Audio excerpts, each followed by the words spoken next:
स्नेनिल्स art of teaching या चॅनलवरती आपल्या सर्वांचं स्वागत आहे. विद्यार्थी मित्रांनो, बार्टी आणि आरटी आणि महाज्योती या तिन्ही संस्थांचे रिझल्ट लागलेले आहेत आणि आपल्या सर्वांना माहिती आहे की आपले रिझल्ट आलेले आहेत. त्या विद्यार्थ्यांनी पुढे काय करायचं आहे या संदर्भात या व्हिडिओमध्ये मी माहिती देणार आहे. दुसरं असं की TRTI आणि टीआरटीआयच्या माध्यमातून आणि सारथीच्या माध्यमातून घेण्यात आलेल्या जे काही परीक्षा आहेत, मग TET असेल किंवा पोलीस भरती असेल, यांचे रिझल्ट अजूनही पेंडिंग आहे. तर ते रिझल्ट कधी लागणार आहे या संदर्भात सुद्धा अपडेट मी सांगणार आहे. आणि डॉक्युमेंट्स आपले जर हे डॉक्युमेंट जर नाही राहतील तर आपल्याला प्रवेश या ठिकाणी संस्था देणार नाही आहे, हे सुद्धा आपल्याला या ठिकाणी स्पष्ट करणार आहे. तत्पूर्वी माझ्या चॅनल आपण पहिल्यांदा आले असेल तर माझ्या चॅनलला सबस्क्राईब करा, जेणेकरून येणारे जे अपडेट्स आहेत ते अपडेट आपल्या चॅनलवरती कायमस्वरूपी मिळत राहतील. लक्षात घ्यायचं आहे की TRTI आणि RT आणि महाज्योतीचे रिझल्ट लागलेले आहेत. पुढे काय आहे तर पुढची प्रक्रिया आहे विद्यार्थी मित्रांनो, आपल्याला एक मेसेज येईल किंवा आपल्याला मेल येईल. एक तर तुम्हाला एक मेसेज येईल, टेक्स्ट मेसेज येईल किंवा मेल वरती तुम्हाला मेल येईल की तुमच्यासाठी लिंक ओपन झालेली आहे आणि तुम्हाला त्यावेळेला तुमच्या जवळच्या जी काही सिटी असेल त्या सिटीमध्ये तुम्हाला ज्या संस्था आहेत त्या संस्थाचा विकल्प तुम्हाला निवडायचे आहेत. म्हणजे 4 संस्था असतील किंवा 5 संस्था असेल, त्यापैकी तुम्हाला 4 संस्थांची जे तुमच्या आवडीचा प्रिफरन्स द्यायचा आहे, 1 नंबर, 2 नंबर, 3 नंबर आणि 4 नंबर, अशा पद्धतीची प्रिफरन्स तुम्हाला द्यायची आहे विद्यार्थी मित्रांनो. तर त्यासाठी तुम्हाला ते प्रिफरन्स द्यायचे आणि त्यानंतर ही प्रेफरन्स दिल्यानंतर तुम्हाला जो काही तुमच्या निवडीचा जो प्रेफरन्स आहे, तुम्ही 1 नंबरला दिला असेल तर ते निवड त्या इन्स्टिट्यूटमध्ये तुमची निवड होईल आणि त्या निवड झाल्यानंतर जे तुम्ही डॉक्युमेंट तयार ठेवणार आहात त्या डॉक्युमेंट जाऊन त्या इन्स्टिट्यूटमध्ये तुम्हाला ते डॉक्युमेंट व्हेरीफाय करायचे आहेत आणि व्हेरीफाय केल्यानंतर काही दिवसांमध्ये ते तारीख देतील, त्यांचा एक व्हॉट्सअप ग्रुप बनेल आणि त्या दिवसापासून तुम्हाला क्लास चालू होईल विद्यार्थी मित्रांनो. अशा पद्धतीने ही पुढची प्रक्रिया असणार आहे.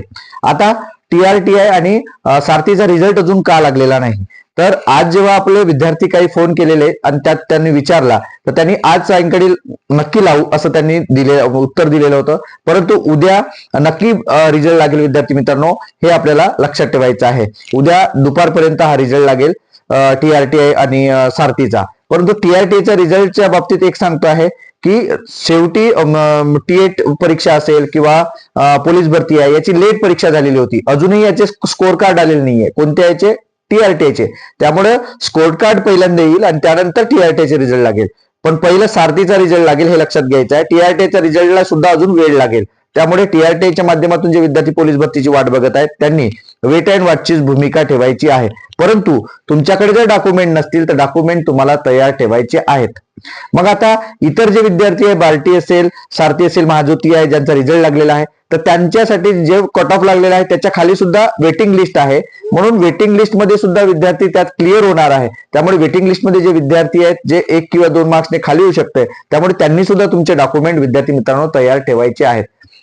कारण आपलं वेटिंग लिस्ट आपल्यापर्यंत येऊ शकते, एक आपल्याला स्वतः विचार करून तुम्हाला डॉक्युमेंट तयार ठेवायचे आहेत.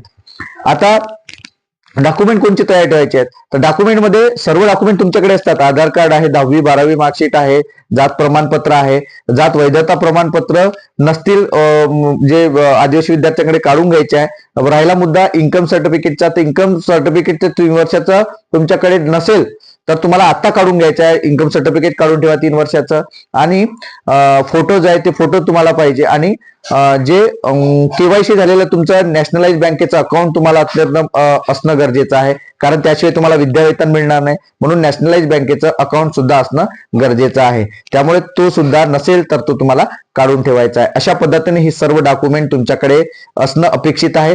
ज्या वेळेला तुमच्या सिलेक्शन म्हणजे ज्या वेळेला तुम्हाला संस्था निवड होईल त्या सर्व संस्था निवड त्या ठिकाणी जाऊन तुम्हाला त्या ठिकाणी तुमचा DV करायचा आहे, डॉक्युमेंट व्हेरिफिकेशन करायचं आहे. आता राहिलेला मुद्दा विभागात नागपूर विभागातील जे काही 11 जिल्ह्यातील विद्यार्थी आहेत आणि ज्या विद्यार्थ्यांना बार्टी असेल, TRTI असेल किंवा महाज्योती असेल, सारथी असेल, RT असेल, या संस्थांच्या माध्यमातून जर नागपूरमध्ये प्रशिक्षण घ्यायचं असेल, मग पोलीस भरतीचे असेल, MPSC असेल किंवा इतर कोणतेही पूर्व प्रशिक्षण असेल, तर त्या विद्यार्थ्यांना डिस्क्रिप्शन बॉक्समध्ये मी लिंक टाकतो आहे.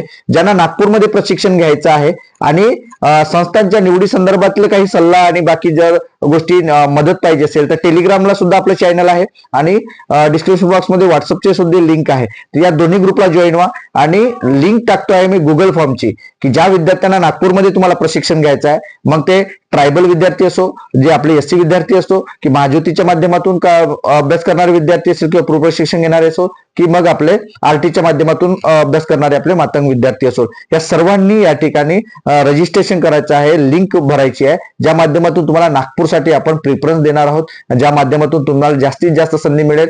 आणि कोणत्याही अडचणी जर आल्या, डॉक्युमेंटच्या असेल, इन्कम सर्टिफिकेटच्या असेल, उंचीच्या संदर्भात असेल, तर त्याच्यात आपल्याला पूर्वकल्पना आपण दिली तर त्या माध्यमातून तुमच्या समस्या मात्र सोडवता येणार आहे.